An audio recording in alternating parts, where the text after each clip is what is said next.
Hi, the Tide from Groovy Entertainment. Today we have another book on tape to play for you. Today book is Noises in the Attic from 1997. So let's get started.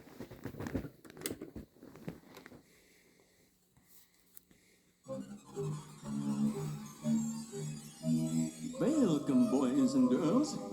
My name is Boris. I'm going to tell you the story of Noises in the Attic.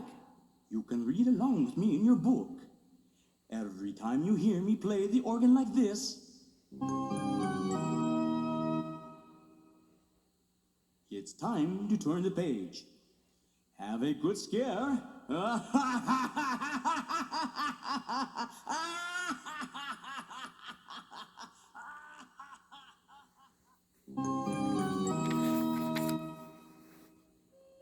It was stormy outside. A shutter banged in the wind. The attic rafters creaked. Victor Vampire was hanging upside down next to his sister Bathilda. Creepy Crawler had built an overnight web for herself. Rod the Frog was snoring on an old trunk. This was Victor's slumber party, and everyone was sound asleep. At last, the storm stopped. When the shuffling, skittery sound began, Victor opened his eyes wide. Rod the Frog turned over, but he didn't wake up. No one did, except Victor. He looked around.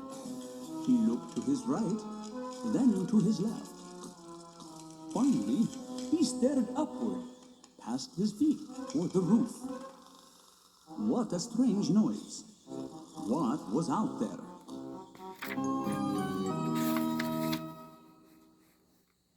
Bathilda was sleeping peacefully. The sound had not awakened her. Bathilda! Victor whispered. She didn't answer. He poked her gently. She still didn't wake up. Creepy? Victor said quietly. Creepy didn't move either. Victor sighed. Grog was still snoring on the trunk below. No one else was awake. Victor blinked. Sunlight came through the attic vent that was his front door. It was full daylight outside. Victor caught his breath. The scary, scratchy sound was starting up again.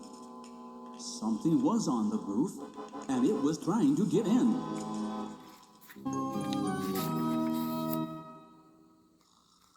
Victor quickly dropped down onto the attic floor among the old trunks and stacks of boxes. Grog? But Grog went right on snoring. Victor shivered. Daytime was scary. Victor blinked his watery eyes. During the day, he couldn't see much. Anything could sneak up on him. A monster could come leaping out of the brightness. Victor waited uneasily, listening hard. There it was again. A jumping, scraping, skittering sound overhead. What could it be?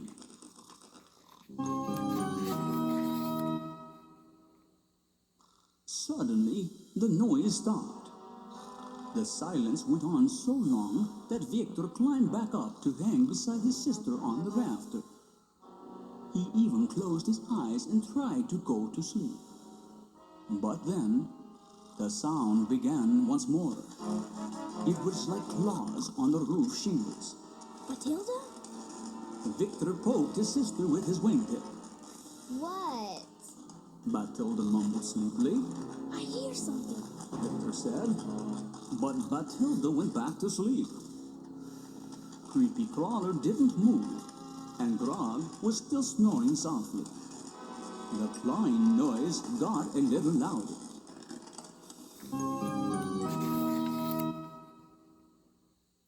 Victor nudged his sister again. It made her swing gently back and forth. He looked down at Grog, then up again at Creepy. Why wouldn't they wake up? The skittering sound was almost directly overhead, and it was getting louder and louder. Something was trying to claw through the roof. Matilda, wake up. Victor almost shouted.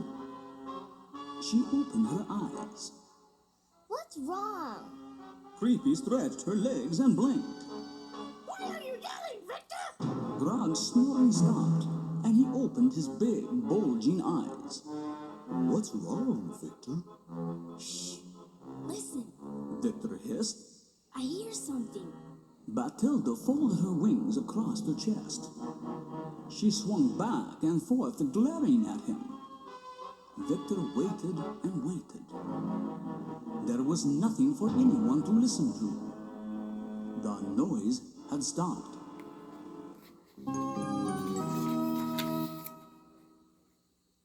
Batilda was frowning. It's the middle of the day, Victor. Why did you wake us up? I was asleep too. Creepy complained. I was having a very nice dream. Grog added. He sounded grumpy. Victor shrugged. I heard something scary. The wind made the rafters creak. Batilda shook her head. It's just the wind, and you're just a silly little scaredy cat, Victor. I am not. Victor let go with his feet. He spread his wings and landed on the old trunk next to Grog. Yes, you are. Batilda said, looking down at him. Am not. R2. I am not. Don't argue. Grog said. Let's just go back to sleep. Creepy agreed. A sudden frantic skittering, then a loud scuffling sound hushed them all.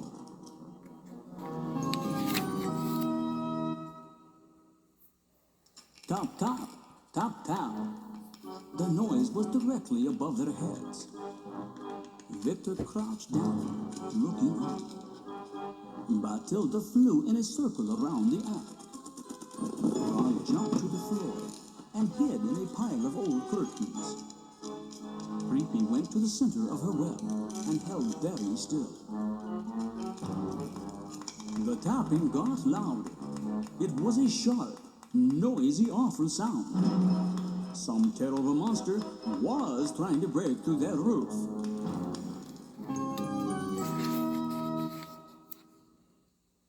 Batilda landed beside Victor as the racket suddenly stopped.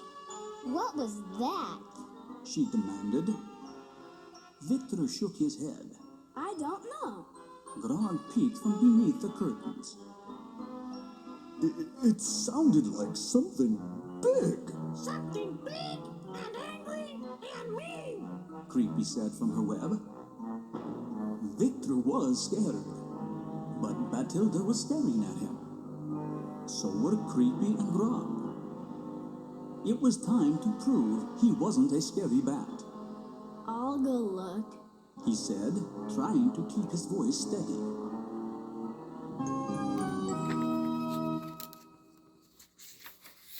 That's a great idea. Grog said. Just a quick look. Creepy agreed. Unless you're a scaredy bat after all. Batilda added. Victor frowned at his sister. He lifted his wings and stood up straight. I'm going. Victor made his way to the vent. He peered out through the slats. It was too light to see much.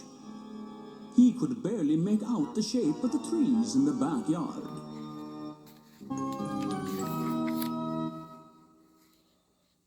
You have to go up on the roof. Batilda said. Victor knew she was right. Go on. Grog urged, hopping over to stand close to Victor. Creepy dropped down, dangling from a strand of web. We will all wait right here for you. Victor hesitated. Maybe it was a terrible giant. How else could it reach the roof to pound like that? The sharp slamming sound began again. Victor flinched. Batilda cleared her throat. You can't see what's up there unless you... I'm going! Victor interrupted her. We'll be right here! Creepy said.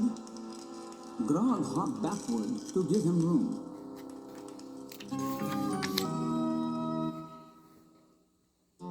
Victor scrambled out the vent and struggled to climb onto the shingles. He was trembling. The sunlight was bright, too bright. Victor couldn't see much of anything. He held very still, hoping the noise would never come again. Then he could just crawl back in the attic. He would tell Grog and Creepy and Batilda that nothing was up here at all, that the monster had left.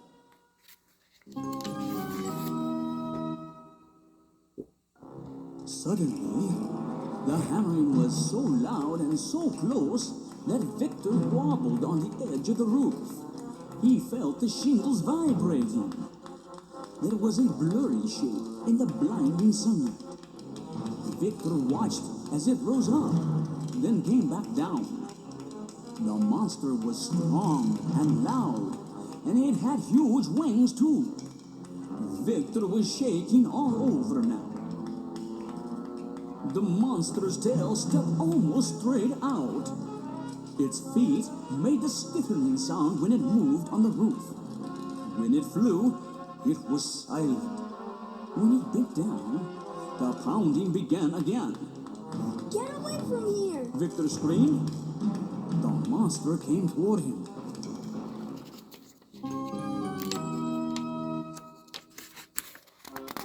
Oh, hello! A polite voice said. Victor let his breath out in a whoosh. Oh, hello. He answered, squinting. The odd shape of the monster made sense now. It wasn't a monster at all. It was a big, red-headed woodpecker. I'm sorry if I bothered you. The bird apologized. I was just trying to find bugs for breakfast. He tilted his head, staring at Victor. Then he flew off. Victor! Batilda called. Are you all right? The monster is gone. Victor answered. I'm so glad you're all right. Batilda said the instant he was back inside. Victor smiled. Grog hopped toward Victor and asked. Did you make it leave? Creepy was dangling at the end of a silken strand of web. You're brave, Victor. She said. Blushing, Victor told them it was just a woodpecker.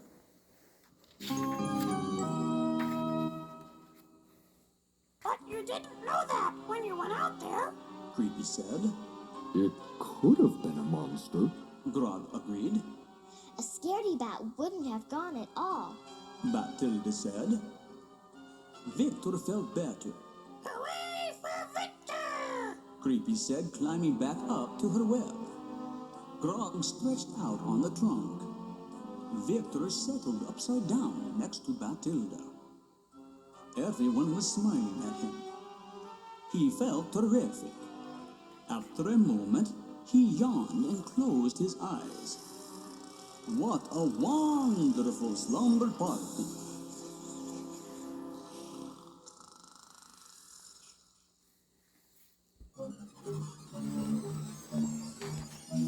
And now you can have some fun singing along with your storybook friends.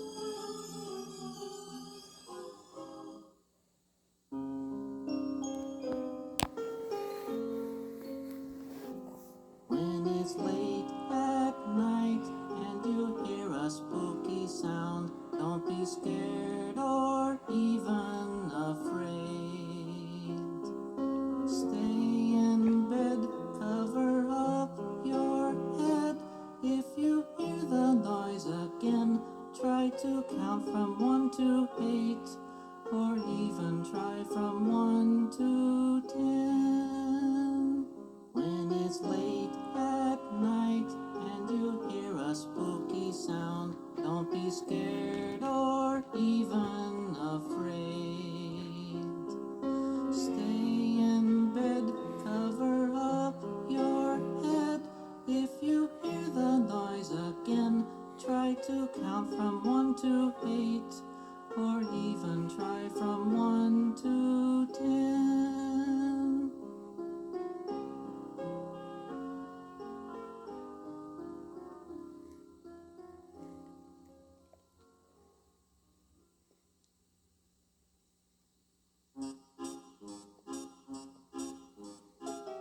to the roof did the woodpecker go. He needed to eat, so he searched to and fro. If you see him there or searching in the shrubs, he won't bother you, 'cause he's searching for some bugs.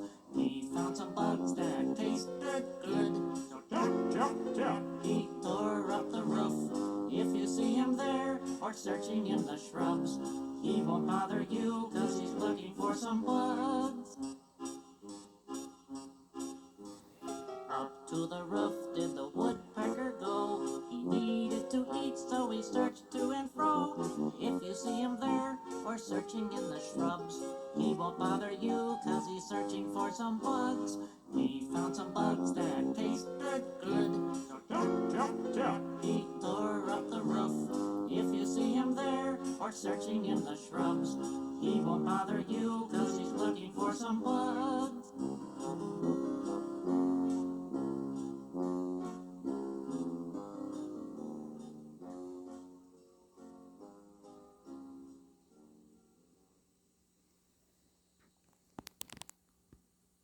So, that was Noises in the Attic for 1997. So if you like, subscribe, share, and comment, have a groovy day with another video coming out real soon.